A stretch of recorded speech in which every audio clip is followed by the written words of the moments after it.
গতকাল থেকেই শুনছি কি অবস্থা, এবং আপনারা হয়তো জানেন যে আমি একটা জিডি করেছি থানাতে আমাদের যে স্বরাষ্ট্র মন্ত্রণালয় আছে সেটার উপরে।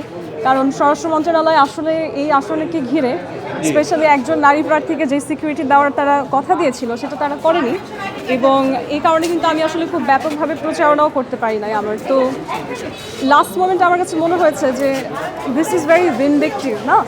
আপনি যখন আসলে একজনকে টার্গেট করে অন্য সবাইকে সিকিউরিটি দিয়ে একজনকে বাদ রাখেন এবং এটা তার ন্যায্য অধিকার, তখনও সেটা করেন না, তখন বোঝা যায় যে এখানে একটা ইন্টেনশনাল ভিনডিকটিভ নেচার আছে।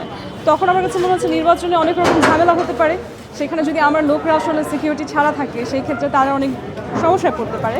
তো আমি ওইটা চিন্তা করে আসলে বলতে পারেন যে আমার নির্বাচনের সব জায়গাতে আমি একটু সাইলেন্ট থেকেছি, খুব একটা ঘোরাঘুরি করিনি।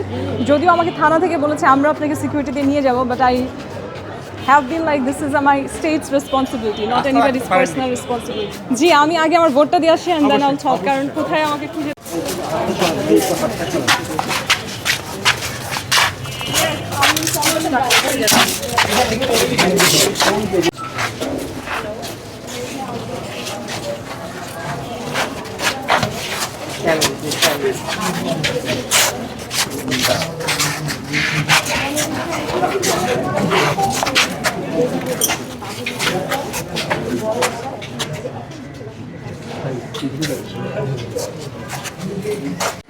এটা একটা মজার এক্সপিরিয়েন্স জীবনে ফার্স্ট ভোট করতে, সে ভোটিং ফর ইয়োরসেলফ।